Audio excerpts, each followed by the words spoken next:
Good morning, नमस्कार। मैं Ashok Shri Aurobindo society के प्रतिनिधि के रूप में आप सभी शिक्षक, शिक्षाविद और भाई बहनों का जो हमारे साथ जुड़े हैं उनका हार्दिक स्वागत करना चाहता हूं और हार्दिक अभिनंदन करना चाहता हूं।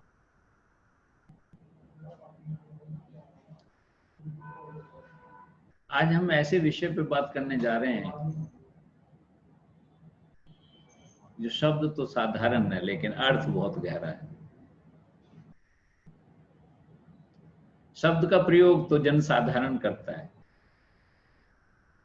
लेकिन उसका रहस्य जीवन में कुछ ही लोग जानते हैं। उच्चारण तो इन जनरल समाज में आपको सुनने को मिलता है लेकिन उसका अर्थ दुनिया में बहुत कम लोग जानते हैं और वो शब्द है प्रेम। आज हम इस शब्द पे आपके साथ चर्चा करेंगे।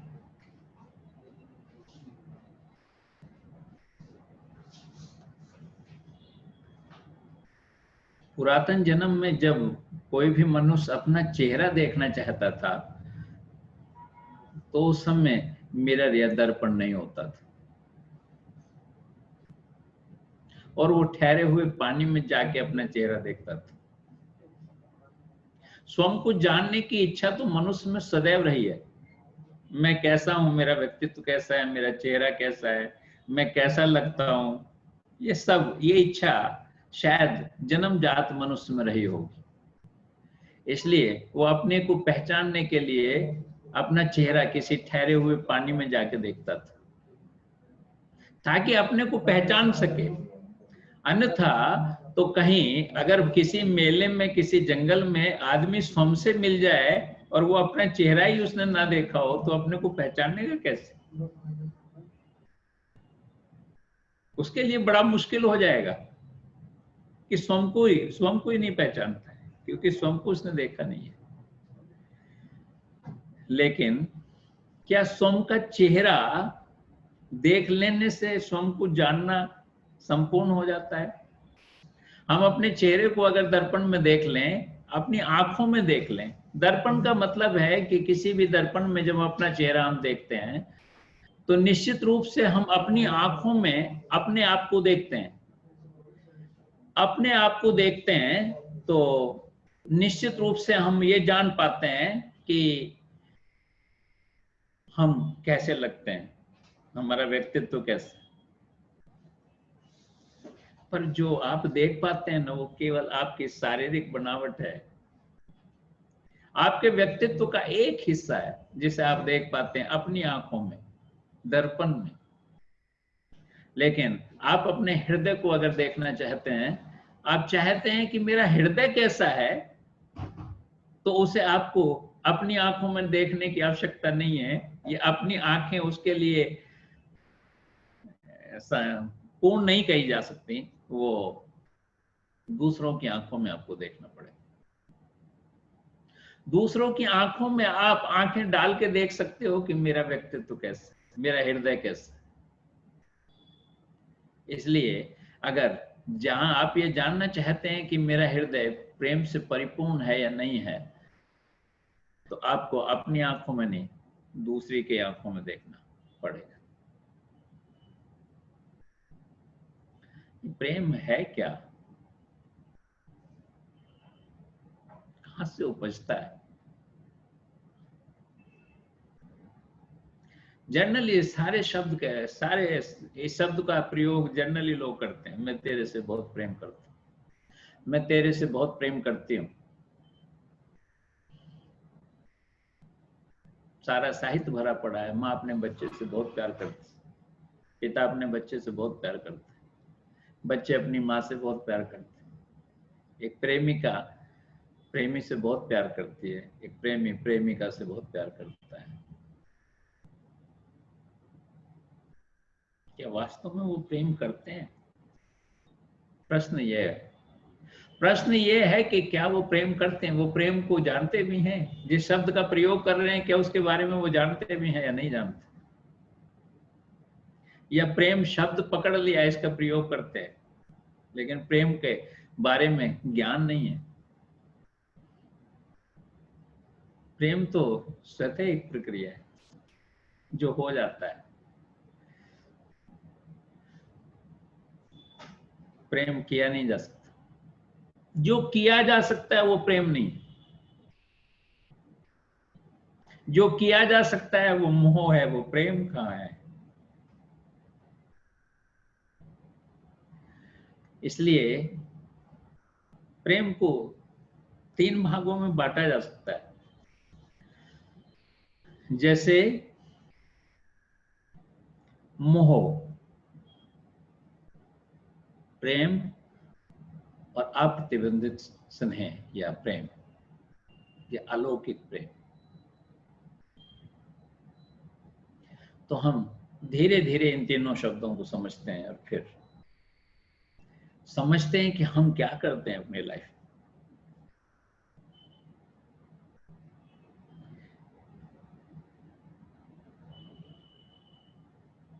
हर माँ जब अपने बच्चे को जन्म देती है तो बहुत स्नेह करती है उससे,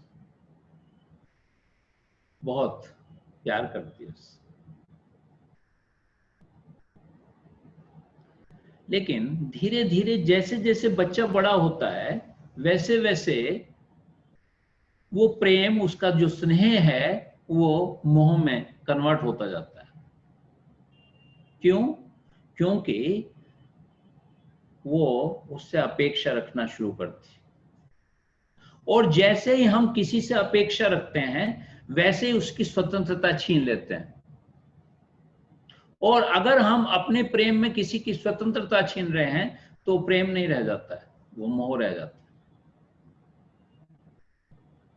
आपने देखा होगा किसी घोंसले में चिड़िया एक कहीं से दाना उठाती है, उसे अपनी लार से उसे पकाती है, उसे पतला करती है और आके घोंसले में अपने बच्चे के मुंह में डाल देती है। स्वयं भूखी रह जाए लेकिन अपने बच्चे को वो दाना अपनी लार में भिगो के पाचक बना के उस बच्चे के लायक बना के उसकी चोंच में डाल देती है, और तब तक डालती रहती है, तब तक उसकी परवरिश करती है, तब तक उड़ने के काबिल नहीं हो जाता। और जब उड़ने के काबिल हो जाता है तो उसे उड़ना भी सिखाती है, और जब उड़ना सिखाती है और उड़ना जान जाता है और समर्थ हो जाता है उड़ने में, तो कह देती है कि अब तू स्वतंत्र, अब तो कहीं भी जा सकता है, कहीं भी रह सकता है, किसी के साथ रह सकता है, कहीं भी खा सकता है, कहीं भी पी सकता है, जो तेरी इच्छा करे वो सब कर सकता है। ये सारा आसमान तेरा है, ये सारी जमीन तेरी है, सारा जंगल तेरा है, सब कुछ तेरा है, तू जैसे चाहे वैसे, कोई मेरा अधिकार नहीं है। लेकिन मनुष्य ऐसा कहाँ करता है? मनुष्य तो जैसे ही बच्चा बड़ा होता है उसे स्वतंत्र छोड़ने के बजाय उसे बंधन में डाल देता है। उसे परिवार के साथ रहना है, मेरे कहने से शादी करनी है, मेरे नियम धर्मों पे चलना है, मैं तुझे इंजीनियर बनाना चाहूंगा तो इंजीनियर बनना है, मैं डॉक्टर बनाना चाहूंगा तो डॉक्टर बनना है, समाज के नियम है वो सब पालन करने हैं, मेरी प्रतिष्ठा और मेरे खानदान की प्रतिष्ठा और मेरे गोत्र की प्रतिष्ठा और मेरे देश की प्रतिष्ठा और मेरे प्रदेश की प्रतिष्ठा सब तुझे पालन कर। जितने बंधन में डाल सकता है वो सब बंधन मनुष्य डालता है। और फिर भी अगर ये कहने का दम्भ भरता है कि मैं अपने बच्चे को प्यार करता हूं, तो मैं कम से कम इस बात से सहमत नहीं, और मैं इसे मोह का दर्जा देना चाहूंगा, वो प्रेम नहीं हो सकता। एक छोटा सा उदाहरण दे के मैं अपनी बात पुष्ट करना चाहता हूं। महाभारत के युद्ध में द्रोणाचार्य कहर ढा रहे थे पांडवों की सेना में। उस समय के बहुत बेहतर योद्धा थे, धनुषधारी थे,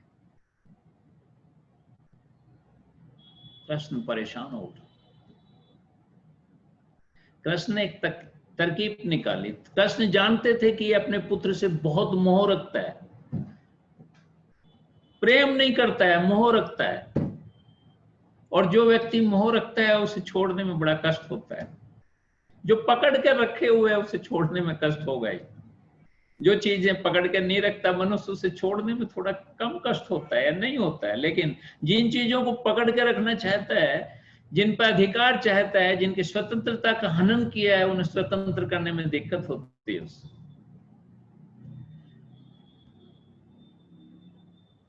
तो कृष्ण ने एक तरकीब निकाली, इसके जो मोह रखता है अपने पुत्र के प्रति उसका फायदा उठाना है।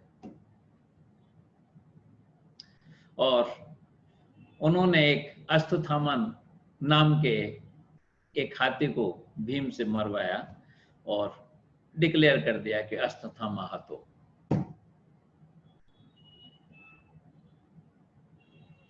द्रोणाचार्य ये किसी पे विश्वास नहीं करते थे। वो जानते थे कृष्ण लीला है, ये लीला करता है। उसने कहा युधिष्ठिर से कहलवा दो, मैं मान लूंगा। वो जानते थे कृष्ण कि वो बिना युधिष्ठिर के कहे वो मानेंगे नहीं ये बात। इसलिए युधिष्ठिर को तैयार किया गया था कि आप सच बोलेंगे कि अश्वत्थामा तो नर वो कुंजरो, कि अश्वत्थामा तो मरा है लेकिन वो नर नहीं था, वो हाथी था। हम असत्य बोलने के लिए आपको नहीं कह रहे, अब सत्य बोलना है आपको। और जब उसने युधिष्ठिर से पूछा द्रोणाचार्य ने कि ये जो कह रहे हैं क्या सच है, तो उसने कहा हाँ अश्वत्थामा हतो।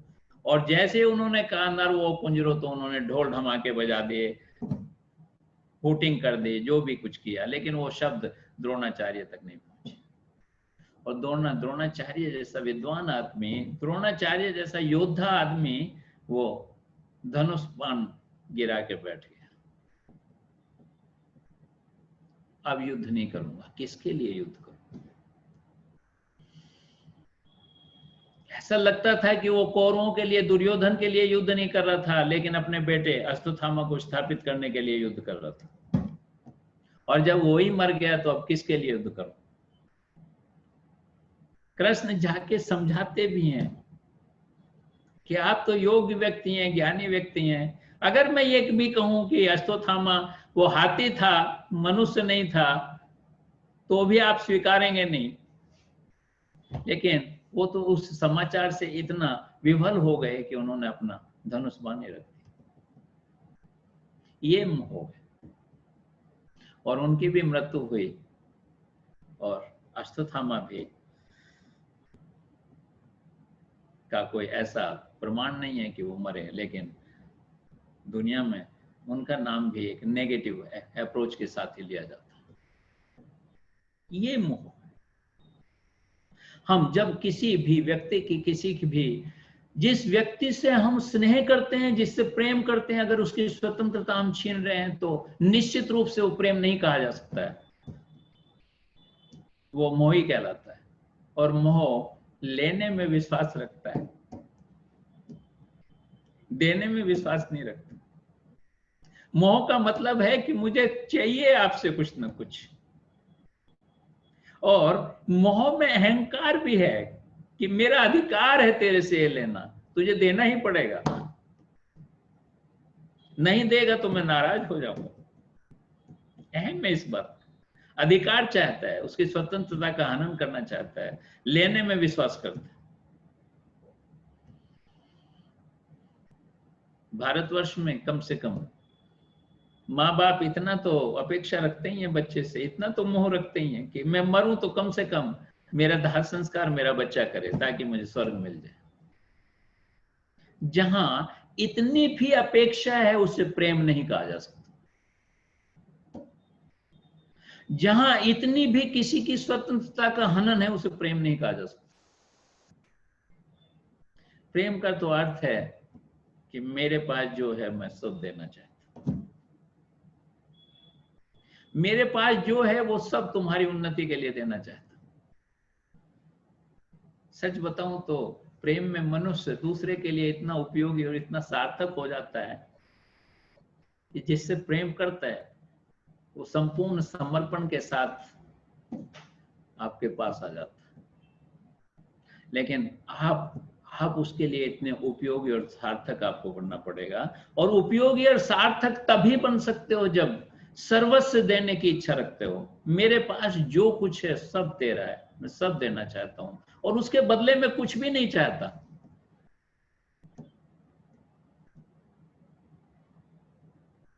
तभी प्रेम की शुरुआत हो सकती है।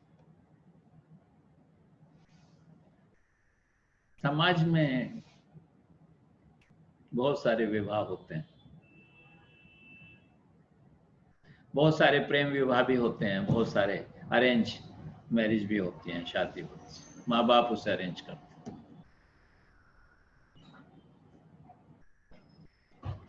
मैं कहता हूं कि प्रेम विवाह में तो 10% ऐसे विवाह हो सकते हैं जो एक दूसरे को प्रेम करते हो। 10% ही केवल, ये फिगर भी शायद मैं कुछ ज्यादा ही कह रहा हूं। लेकिन जो अरेंज शादी होती हैं उसमें प्रेम तो उपजता ही नहीं।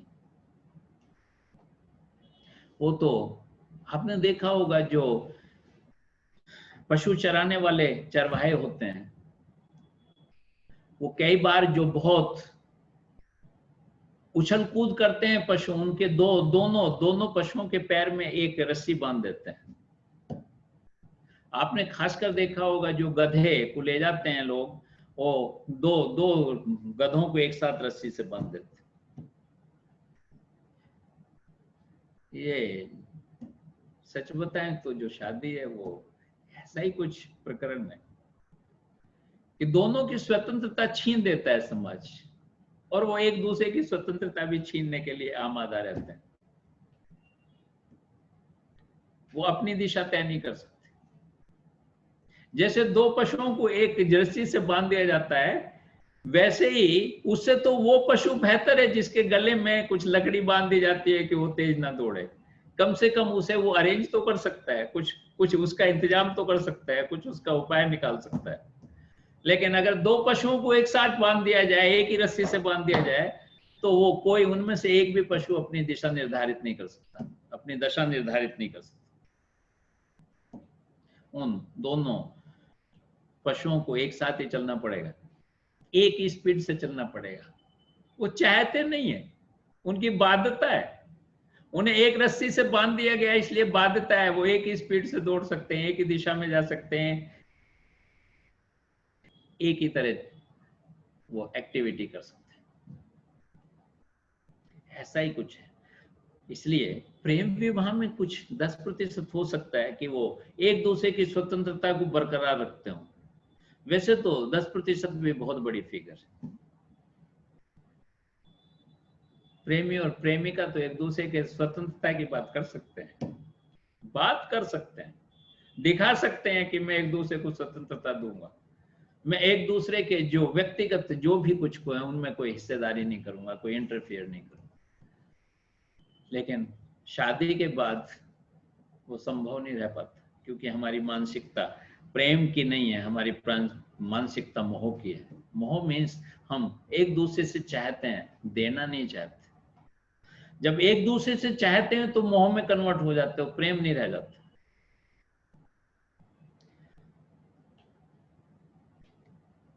प्रेम का सर्वश्रेष्ठ उदाहरण कृष्ण हो सकता है। कृष्ण से बेहतर प्रेम का उदाहरण नहीं हो सकता। वो जिससे प्यार करते हैं, जिससे प्रेम करते हैं, उसे स्वतंत्रता भी देते हैं। जब बचपन में अपने ग्वालों से प्रेम करते हैं तो उन्हें भी स्वतंत्र छोड़ते हैं। मक्खन की मटकी में आप भी सम्मिलित रहोगे मेरे साथ, और मक्खन जो लूटेंगे उसमें भी हिस्सेदारी होगी आपकी। जवान होते हैं तो गोपिकाओं से प्रेम करते हैं। बहुत सारी गोपिकाएं ऐसी थीं जो पत्नियां थीं किसी की, वो भी कृष्ण को प्यार करती थी। वो वैसे प्यार करती थी जैसे कोई विवाहित स्त्री किसी बच्चे को प्यार करती। तो कुछ नवयुवतियां थी, वो भी उनसे कृष्ण को प्यार करती थी। वो ऐसे प्यार करती थी जैसे कोई नवयुवती नवयुवक को प्यार करती। उन्होंने उसके स्नेह को बरकरार रखा। और शायद कृष्ण से बेहतर उदाहरण इस दुनिया में कोई नहीं होगा कि उन्होंने रुक्मणी के साथ राधा से भी अपने प्यार को बरकरार रखा। और वो केवल और केवल एक ही कारण था कि उन्होंने राधा को कभी स्वतंत्र करने की कोशिश नहीं की, उसे बंधन में बांधने की कोशिश नहीं की, और राधा ने कभी कृष्ण को बंधन में बांधने की कोशिश नहीं की। राधा ने सदैव कृष्ण को पूरी स्वतंत्रता दी और कृष्ण ने भी राधा को पूरी स्वतंत्रता दी। अगर कृष्ण अर्जुन से प्यार करता था तो अर्जुन के लिए वो सब कुछ किया जो कुछ कर सकता था, वो सब कुछ दिया जो उसे दे सकता था। इसलिए कृष्ण का प्रेम कहा जा सकता है। द्रोणाचार्य का प्रेम, पुत्र प्रेम नहीं किया जा सकता, उसे मोह कहा जाता है।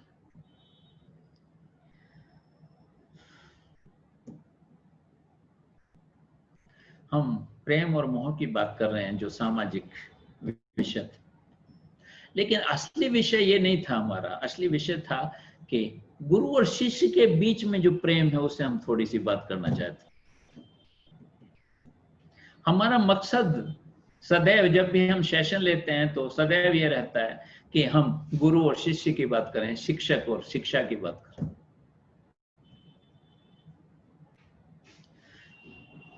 हम उस स्नेह की बात करना चाहते हैं, हम उस प्रेम की बात करना चाहते हैं जो एक शिक्षक अपने शिष्य से करता है और एक शिष्य अपने गुरु से करता है। उस प्रेम में और इस प्रेम में क्या अंतर?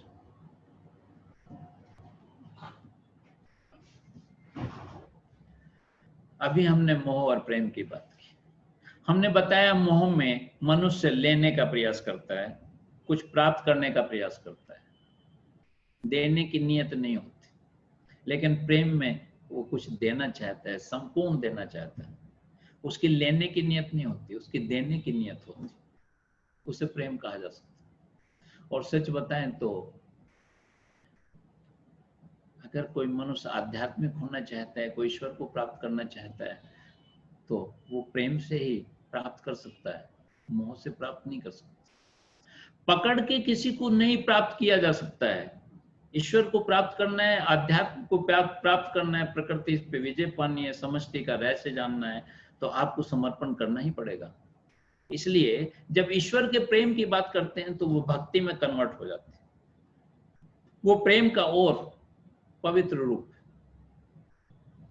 लेकिन हम बात कर रहे थे कि शिक्षक कैसा प्रेम करता है अपने स्टूडेंट्स, अपने विद्यार्थी से वो कैसा प्रेम करता है। माँ बाप जो प्रेम करते हैं, पति जो पत्नी से प्रेम करता है, जो पत्नी पति से प्रेम करती है, जो भी दुनिया के नाते हैं, जो भी रिश्ते हैं, उनमें कहीं ना कहीं कुछ ना कुछ अपेक्षाएं हैं। लेकिन कोई भी गुरु अपने शिष्य से अपेक्षा रहित प्रेम करता है। और बेहतर गुरु वो है कि जो भी उसके पास है वो सब अपने शिष्य को देना चाहता है। और उसका सर्वश्रेष्ठ उदाहरण रामकृष्ण परमहंस हो सकते हैं। रामकृष्ण परमहंस के पास जो कुछ था वो सब उन्होंने विवेकानंद को दिया, और ऐसे ही नहीं दिया, उसे ऐसे दिया कि उसे पता भी नहीं चला। विवेकानंद को पता भी नहीं चला कि गुरु ने उसे सब कुछ दे दिया और वो सब कुछ उसे मिल गया है। अगर मैं थोड़ी सी बात आपके साथ करना चाहूं कि नरेंद्र नाम से जब एक नवयुवक परमहंस के पास पहुंचा तो उसने नास्तिकता की बात शुरू की, लेकिन ऊर्जा बहुत थी। ऊर्जा बहुत थी तो परमहंस ने सोचा कि इस बच्चे को साधा कैसे जाए। एनर्जी तो पूरी है, ऊर्जा तो पूरी है, दिशा, केवल दिशा नहीं है, केवल दिशा देने की आवश्यकता है कि ये महान व्यक्ति बन सकता है। तो परमहंस ने बड़े नम्र भाषा में कहा कि बेटा, मेरी आंखें थोड़ी कमजोर हैं, मैं बूढ़ा आदमी हूं। ये जो बुक पढ़ी है ना, तेरे सामने रखी है, इसमें से एक अध्याय मुझे पढ़ के सुना सकता है? मैं पढ़ नहीं पाता हूँ, बहुत दिक्कत है, वृद्ध व्यक्ति हूं ना, एक अध्याय आप पढ़ के सुना दो। विवेकानंद ने सोचा इसमें हर्ज क्या है, वृद्ध आदमी है, कम दिखता होगा, एक अध्याय पढ़ाने में दिक्कत क्या है, एक अध्याय मैं पढ़ के सुना देता हूं, इसमें तो कुछ ऐसी बात नहीं है। उन्होंने कहा ठीक है, मैं एक अध्याय आपको पढ़ के सुना देता हूं। और जब नरेंद्र ने एक अध्याय पूरा पढ़ लिया तो परमहंस ने कहा कि बेटा दूसरा अध्याय भी पढ़ा के सुना सकते हो क्या? लेकिन एक अध्याय पढ़ने के बाद ही नरेंद्र विचलित हो गया। उसकी जो धारणाएं थी, जो उसकी मान्यताएं थी, जो उसकी सोच थी, सब विचलित होने लगी, सब आंदोलित होने लगी। परिवर्तन शुरू हो गया। परिवर्तन शुरू हो गया तो उसने कहा अगला अध्याय तो मैं नहीं पढ़ पाऊंगा। तो उसने कहा, गुरुजी ने कहा इसमें हर्ज क्या है, थोड़ा सा 10 मिनट का समय तो लगेगा आपका, 10 मिनट का समय और लगा दो, दूसरा अध्याय भी मुझे आनंद आने लगा है पहले अध्याय में, इस आनंद को बीच में क्यों छोड़ते हो, एक अध्याय और पढ़ के सुना दो। नरेंद्र ने कहा कि अध्याय, अगला अध्याय तो मैं नहीं पढ़ पाऊंगा। कारण नहीं बताया क्यों नहीं पढ़ पाऊंगा, लेकिन कारण ये था कि अंदर जो मान्यताएं, धारणाएं और बहुत सारे जो विचार उसके थे वो आंदोलित हो चुके थे, वो विचलित हो गए। वो सोचने लगा कि ये जो गीता है वो अष्टावक्र गीता थी, कि उसका ये अध्याय क्या कह रहा है और मैं क्या कह रहा हूं। एक द्वंद्व शुरू हो गया, एक संघर्ष शुरू हो गया। उसने कहा कि अच्छा ठीक है, आप दूसरा अध्याय नहीं पढ़ना चाहते, कोई बात नहीं, लेकिन मेरे से वायदा करो कि कल आके आप दूसरा अध्याय पढ़ोगे और दूसरा अध्याय मुझे सुनाओगे। उसने कहा अच्छा ठीक है, मैं वायदा करता हूं कि कल मैं आऊंगा और दूसरा अध्याय पढ़ के सुनाऊंगा। अगले दिन नरेंद्र दोबारा आए और उन्होंने दूसरा अध्याय पढ़ना शुरू किया और ये क्रम चलता गया और नरेंद्र बदलता गया। नरेंद्र विवेकानंद में परिवर्तित होता चला गया। परमहंस कुछ अपेक्षा रखते थे, कुछ अपेक्षा रखते थे विवेकानंद से, कोई अपेक्षा नहीं रखते थे। वो ऐसा स्नेह था जिसमें कोई प्रतिबंध नहीं था, जिसमें कोई स्वतंत्रता का हनन नहीं था, जिसमें कुछ भी ऐसा नहीं था कि वो किसी का स्वतंत्रता का हनन कर रहे हैं या अपने लिए कुछ चाहते हैं। और फिर यहां तक पहुंची बात, यहां तक पहुंची बात कि एक बार विवेकानंद ने आके कहा कि गुरुजी आज घर में आटा नहीं है, माँ बाप हैं बूढ़े, उनके लिए भोजन की व्यवस्था नहीं है। तो उसने कहा मांग लेना जाके। परमहंस काली के पुजारी थे, उन्होंने कहा मंदिर में जाके मांग लेना, जो आटा दाल चाहिए, जो चाहिए वो मांग ले अंदर जाके, दिक्कत क्या है। और विवेकानंद मंदिर में गए और जैसे ही मंदिर में घुसे वैसे ही वो शायद ध्यान में चले गए। थोड़ी देर बाद निकल के आए तो परमहंस ने पूछा कि मांग लिया बेटा? बोले क्या? कि जिसके लिए गए थे अंदर, माँ बाप के लिए जो भोजन की व्यवस्था की बात थी उसके लिए गए थे ना अंदर, वो मांग लिया क्या? बोले वो तो मैं मांग ही नहीं पाया। तो परमहंस ने कहा कि कोई बात नहीं, दोबारा जाइए, अब के मांग के आना। और फिर वही हुआ कि विवेकानंद को थोड़ी देर के बाद फिर वापस चले आए। फिर परमहंस ने पूछा कि मांग लिया आपने? तो उन्होंने कहा नहीं मांग पाया। और तिबारा भेज, और तिबारा भी यही बात है। और जब विवेकानंद घर पहुंचे तो घर दाल चावल का अरेंजमेंट था, कोई सेठ डाल गया। परमहंस कहते हैं कि मैंने किसी से नहीं कहा, ये जो संप्रेषण था ये ऑटोमेटिक कहीं चला गया, और जहां संप्रेषण गया उसने सब अरेंजमेंट कर दिया। एक नास्तिक बच्चे नरेंद्र को वहां तक लेके गए, उन्होंने विश्व में जो पताका फहराई, उन्होंने जो समभाव और सद्भाव का नारा दिया पूरे विश्व को भाई और बहन कहकर, वो सब गुरु की देन थी, गुरु की सोच थी। अर्थात मैं जस्ट एक उदाहरण, ऐसे लाखों उदाहरण है भारतवर्ष में, ऐसे लाखों उदाहरण है कि गुरु के पास जो कुछ है वो सब कुछ शिष्य को दे देता है, कुछ भी अपने पास नहीं रखता, कुछ भी अपने पास रखने की कोई इच्छा नहीं होती गुरु की, वो सब देना चाहता है, सब बांट देना चाहता है, और कुछ अपेक्षा भी नहीं रखता। ये भी अपेक्षा नहीं रखता कि मेरा दाह संस्कार मेरा शिष्य करे, लेकिन जब ये प्रेम में बदलेगा, ये मोह में बदलेगा, तो फिर गुरु गुरु नहीं रहेगा, शिष्य शिष्य नहीं रहेगा। इसलिए आज मैं विशेषकर मोह, प्रेम और अप्रतिबंधित स्नेह के बारे में जो बात करना आया हूं, आज जो बिना बंधन रहित प्रेम के बारे में बात करना आया हूं, जो गुरु और शिष्य का जो रिलेशन है उसके बारे में बात करना आया हूं, वो इसीलिए आया हूं कि गुरुओं, शिक्षकों, मैं आपको ये संदेश देना चाहता हूं कि अगर आप चाहते हैं कि आपको भरपूर सम्मान मिले और संतोष मिले, आत्म संतोष मिले,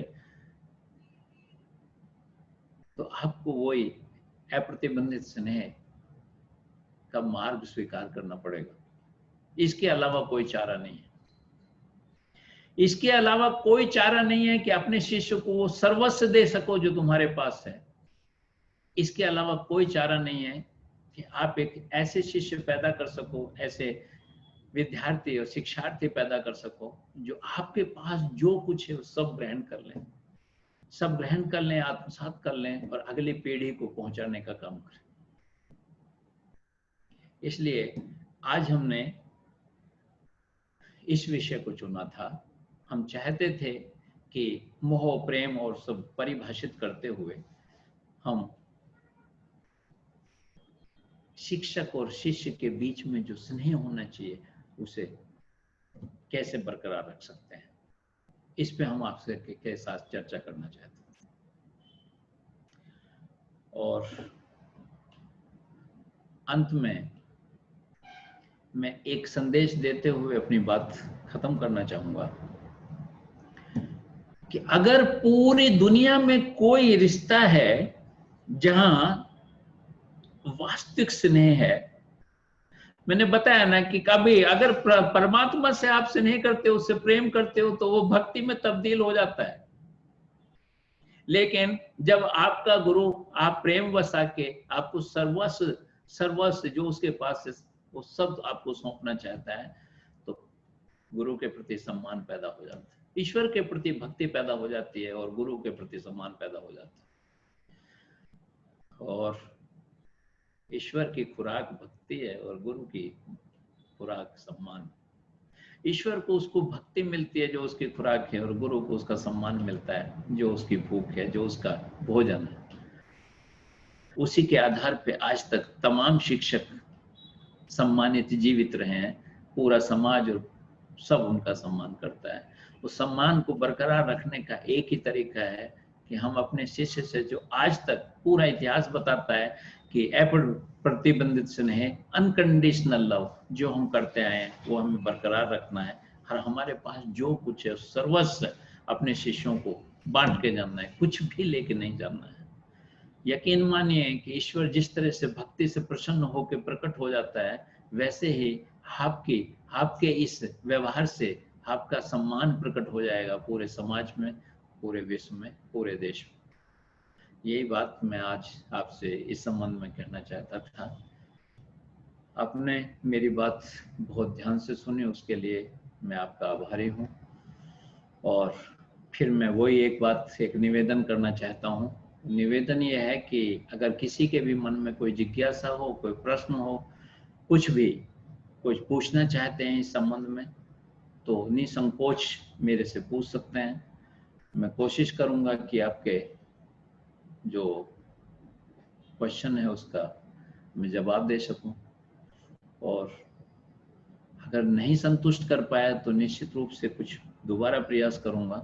आप किसी अगले सेशन में मेरे से पूछ सकते हैं। एक बार मैं फिर उन तमाम लोगों का जो हमारे साथ जुड़े थे, चाहे वो शिक्षक हैं, शिक्षाविद हैं या दूसरे अन्य भाई बहन हैं, उन सब का हृदय से आभार प्रकट करना चाहता हूँ। आभार।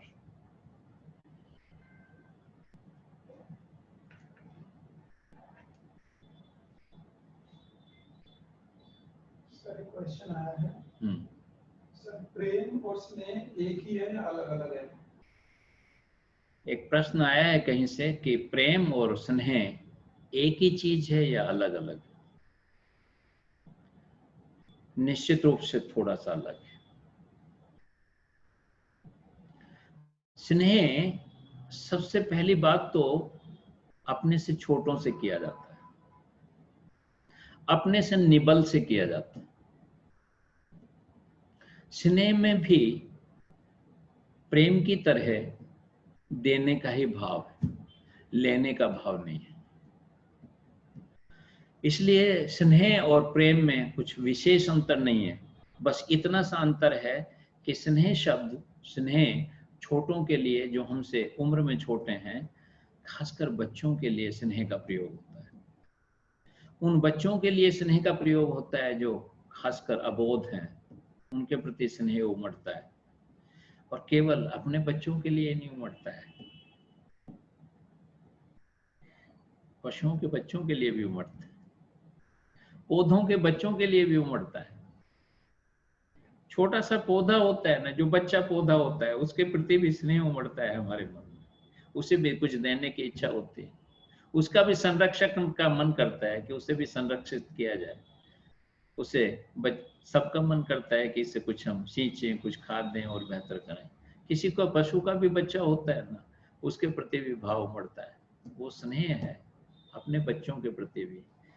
सड़क पे कोई आप खड़े हैं, बस स्टैंड पे, कहीं रेलवे स्टेशन पे, किसी का बहुत सुंदर सा बच्चा आपकी तरफ इस भाव से एक बार देख ले तो आपका मन करता है कि उसके सिर पे हाथ रख के उसे आशीर्वाद दे दो। दैट इज स्नेह।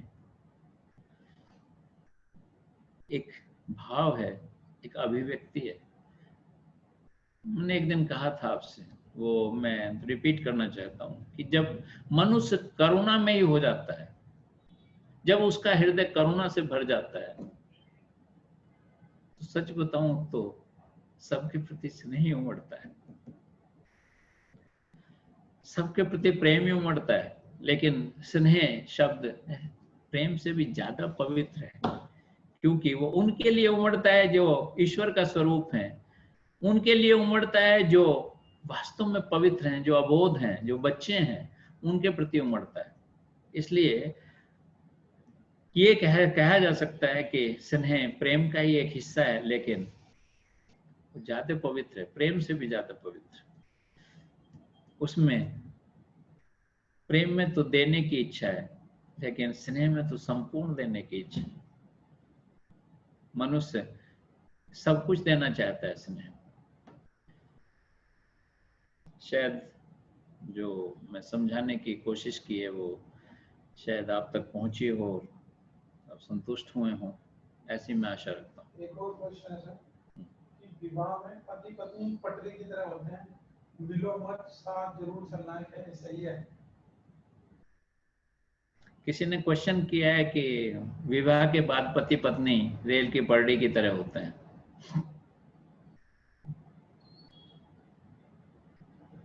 मेरा मानना थोड़ा उल्टा है। अगर रेल की पटरी की तरह हो तो कोई दिक्कत नहीं है, सदैव स्नेह बना रहेगा, क्योंकि दोनों पटरियों को अपनी स्वतंत्रता है। कहीं कहीं देखा होगा ना आपने, पटरियां दोनों एक जगह मिल जाती हैं, तो कई जगह देखा होगा कि जब ट्रैक बदलता है तो पटरियां बदल जाती हैं। मतलब उन्हें थोड़ी सी तो स्वतंत्रता है मिलने की या बिछड़ने की। लेकिन विवाह बंधन एक ऐसा बंधन है जिसमें सच बताऊं तो पति पत्नी की और पत्नी पति के दोनों की स्वतंत्रता छीनने में विश्वास रखते हैं, और अगर दोनों में विश्वास है उनका कि हम दूसरों की स्वतंत्रता छीन के ही अपना बेहतर जीवन व्यापन कर सकते हैं और बेहतर जीवन जी सकते हैं, बेहतर गृहस्थ जी सकते हैं, संभव नहीं है, असंभव है। इसीलिए शायद पत्नी जीवन भर पति पे आरोप लगाती रहती है और पति पत्नी पे आरोप लगाता है। वो इसलिए कि वो पाने की इच्छा रखते हैं एक दूसरे से, देने की इच्छा नहीं रखते। पाने की इच्छा तो तब रखते हैं ना अगर प्रेम के बाद शादी करते। प्रेम तो हुआ ही नहीं। प्रेम मीन्स एक दूसरे को देने की इच्छा तो उत्पन्न ही नहीं हुई, एक दूसरे से पाने की इच्छा उत्पन्न हुई है, उसी के कारण बंधे हुए हैं। उसी के कारण एक दूसरे का शोषण करते हैं, एक दूसरे की भावनाओं की कदर नहीं करते हैं, एक दूसरे पर अपने निर्णय थोपते हैं। ये सब प्रक्रिया पूरे जीवन चलती है। इसलिए रेल की पटरी मिलके गृहस्थ जीवन तो चला सकते हो, गृहस्थ जीवन तो सभी चलाते हैं। एक झुग्गी झोपड़ी में रहने वाला भी घर गृहस्थ अपनी चलाता है और एक महलों में रहने वाला भी चलाता है, एक मजदूर भी चलाता है और एक ऑफिसर भी चलाता है, एक नेता भी चलाता है, सब अपना घर गृहस्थ चलाते हैं अपने हिसाब से। लेकिन जो रेल की पटरी का उदाहरण है वो घर गृहस्थ के लिए तो ठीक है, पैरेलल चल रहे हैं, घर गृहस्थ चल जाएगी, उस पे जो ट्रेन दौड़ रही है, आपकी गृहस्थी जो दौड़ रही है वो मंजिल तक पहुंच जाएगी। मंजिल क्या है ये महत्वपूर्ण है। जो आपने मंजिल चुनी है क्या वास्तव में वो मंजिल है? मंजिल तो ये था कि हम ये जीवन प्रेम पूर्ण लाइफ जी के जाएं, हम प्रेम पूर्ण जीवन जी के जाएं, एक संतुष्ट जीवन जी के जाएं। वो संतुष्ट जीवन कहाँ जी रहे हैं? घर गृहस्थ तो सब चलाते हैं। इसलिए जो रेल की पटरी से आपकी जो गृहस्थी है वो तो ठीक चल सकती है, लक्ष्य तक पहुंच ही जाएगी, लेकिन आपका लक्ष्य वो नहीं था जहां पर रेल की पटरी रूपी गृहस्थी ट्रेन को आप पहुंचाना चाहते हैं। आपका उद्देश्य तो कुछ अलग था, जीवन का उद्देश्य कुछ अलग है। जीवन का उद्देश्य है कि हम प्रेम में हो जाएं, हम सब कुछ बांट के जाएं, कुछ भी लेने की इच्छा न करें, सब कुछ देने की इच्छा करें, ऐसा मेरा मानना है। इसलिए लास्ट क्वेश्चन ले लेते हैं, फिर टाइम हो रहा है। कोई आपका लगातार विरोध करे और अपशब्द करे तो उसके साथ कैसा व्यवहार करना चाहिए? किसी का क्वेश्चन है कि आपका कोई लगातार विरोध कर रहा है और आपका शोषण कर रहा है, तो उसके साथ हम कैसा व्यवहार करें? हाँ, प्रेम से या सबक सिखाना? मेरा प्रश्न उन्हें प्रेम से समझाया, सबक सिखाया। उनका क्वेश्चन है कि उन्हें प्रेम से समझाएं। संबंध है। एक मिनट, उसका क्वेश्चन पूरा कर दूं। उनका कहना यह है कि अगर हमारा कोई लगातार विरोध कर रहा है और हमारा शोषण करना चाहता है तो उसे हम प्रेम से समझा सकते हैं या सबक सिखा के समझा सकते हैं। ये क्वेश्चन आपका बहुत कठिन है, क्योंकि हमारी जो परवरिश है, जो हमारी शिक्षा है, जो हमें आज तक सिखाया गया है, वो सब ये सिखाया गया है कि सबक सिखा के सिखाना है। जो हमारा विरोध कर रहा है, जो हमारे रास्ते में बाधा डाल रहा है, उसे सबक सिखाओ, उसे उठा के फेंक दो एक तरफ, उसे कांटे की तरह बाहर फेंक दो। ये ही सिखाया गया आज तक, यही परवरिश है, यही शिक्षा है हमारी। इसलिए उन्हें मैं ये कहूं कि प्रेम से उसे हटाया जा सकता है, वो बचेगा नहीं आप लोगों को, निश्चित रूप से कब्ज हो जाएगा जब मैं ये बात कहूं। लेकिन मैं एक बात जरूर कहना चाहता हूं जो बहुत महत्वपूर्ण है, आपके काम आएगी। आपका कोई कंटिन्यूअस विरोध कर रहा है, आपके रास्ते की बाधा पड़ने का प्रयास कर रहा है, तो उसका एक तरीका भी यह है कि आप कोई प्रतिक्रिया ना करें, आप केवल मुस्कुरा के अपने काम में लगे रहें। मैं आपको विश्वास दिलाता हूं, मैं प्रेम की बात नहीं कर रहा, क्योंकि वो आपके बिल्कुल विपरीत चली जाएगी, आपके व्यक्तित्व के विपरीत चली जाएगी, आपकी सोच के विपरीत चली जाएगी। उसे तुरंत मान लेना, उसे स्वीकार कर लेना थोड़ा आसान काम नहीं है, थोड़ा मुश्किल काम, बहुत मुश्किल काम।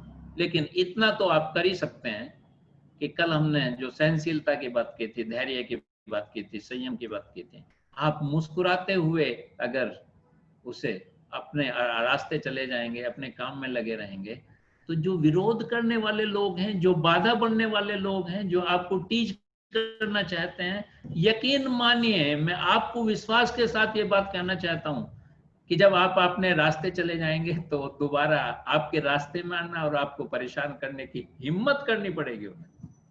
एक बात। दूसरी बात, अगर उन्होंने दोबारा भी हिम्मत की तो निश्चित रूप से वो दूसरा रास्ता चुनेंगे, अपने पड़ोसियों का रास्ता चुनेंगे, ईश्वर से कहेंगे कि इसका कुछ बुरा कर, मेरे तो काबू में नहीं आ रहा। और आप जब उनकी भी परवाह नहीं करेंगे और तब भी मुस्कुराते हुए अपने रास्ते पे बढ़ेंगे, तो मैं आपको ये विश्वास दिलाना चाहता हूँ, आप मेरा विश्वास कीजिए, वही लोग जो आपका विरोध कर रहे थे, जो आपको शोषण करना चाहते थे, जब आप अपने लक्ष्य पे पहुंचेंगे, मुस्कुराते हुए आपने उसे छोड़ दिया, अन्यथा अपनी एनर्जी आप वहीं वेस्ट कर सकते थे। आपने अपनी एनर्जी अपने लक्ष्य को प्राप्त करने में खर्च की, तो जब आप अपने लक्ष्य पे पहुंचेंगे, यही लोग आपको सलाम मारेंगे। उस दिन का लिए आपको धैर्य की आवश्यकता है। बस मैं ये विश्वास दिलाता हूं कि आपने धैर्य रखा, आपने संयम रखा, आपने सहनशील बने रहे, तो निश्चित रूप से वो दिन निश्चित रूप से आपके लाइफ में आएगा कि वही लोग जो आपका विरोध करते थे, वही आपको सलाम मारेंगे, वही आपको प्रशंसा करेंगे आपकी। और जब करें तो मुझे भी बता देना कि सर, आपका जो ये टिप्स था, जो आपका ये गुर था, वो निश्चित रूप से कामयाब हुआ है।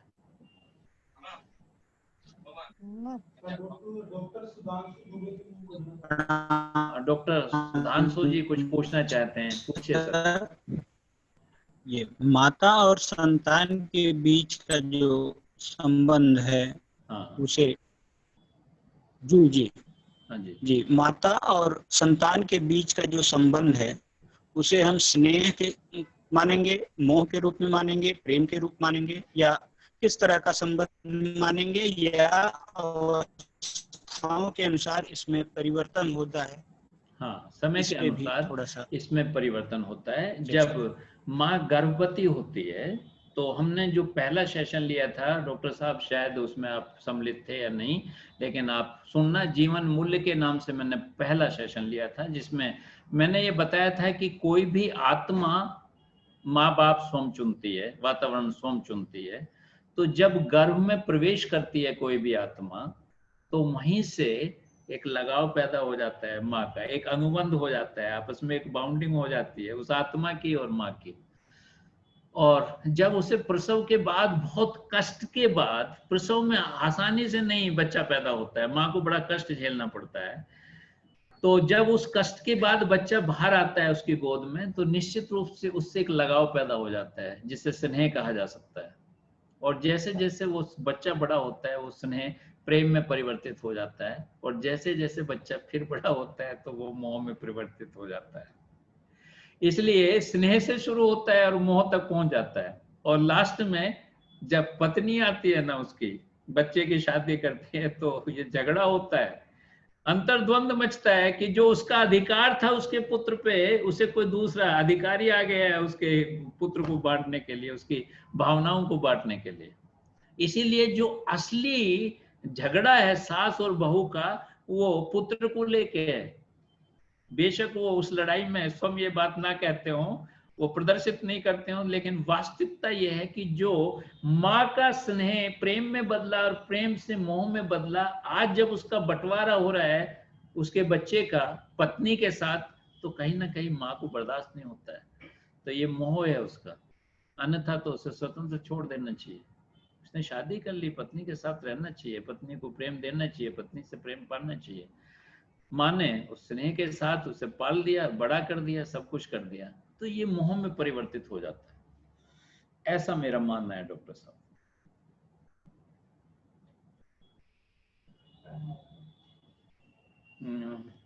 सामने से इशारा आ रहा है कि सर आपका समय हो गया है, इसलिए आज का सेशन बहुत भावपूर्ण था, और सच बताऊं तो मेरा मन बहुत सारी चीजें और कुछ बताने का था आपका, लेकिन समय एक निश्चित होता है, उसी में सब कुछ कहना और बताना पड़ता है, तो मुझे संक्षिप्त में ये अपनी बात रखनी पड़ी। प्रेम एक ऐसा विषय है जिस पे कई घंटे बोला जा सकता है। प्रेम एक ऐसा विषय है जिसमें आदमी बताते बताते खुद उस प्रेम में चला जाता है, उस दशा में चला जाता है, क्योंकि ये शब्द इतना गहरा है कि उस गहराइयों में जाए बगैर उसका उसे एक्सप्लेन नहीं किया जा सकता। सच बात तो ये है कि आपको कुछ भी, आप शिक्षक हैं, अगर आप कुछ भी बताना चाहते हैं तो आपको स्वयं को आत्मसात करना पड़ेगा, तभी आप शब्द बना सकते हैं, तभी आप भाव प्रकट कर सकते हैं। इसलिए मैं पुनः एक बार जो भी लोग आज हमारे साथ जुड़े थे उन सब का हृदय से आभार प्रकट करना चाहता हूँ, और मैं निवेदन करना चाहूँगा कि बार बार बहुत सारे लोगों से ये डिमांड आ रही है और निवेदन आ रहा है कि ये जो हमने सीरीज शुरू की है, जो ये कंटिन्यू रहनी चाहिए। मैं पूरा आपको विश्वास दिलाता हूँ कि मैं पूरी कोशिश करूँगा कि इस सीरीज को हम कंटिन्यूअस बरकरार रखें और प्रतिदिन किसी शब्द पे, किसी विषय पे आपके साथ चर्चा पर चर्चा करें। हमारे पास जो भी ज्ञान है, अध्ययन है, जो भी हमारी समझ है, जो भी सोसाइटी की समझ है, वो निश्चित रूप से आप तक पहुंचाने का हम प्रयास करते रहेंगे।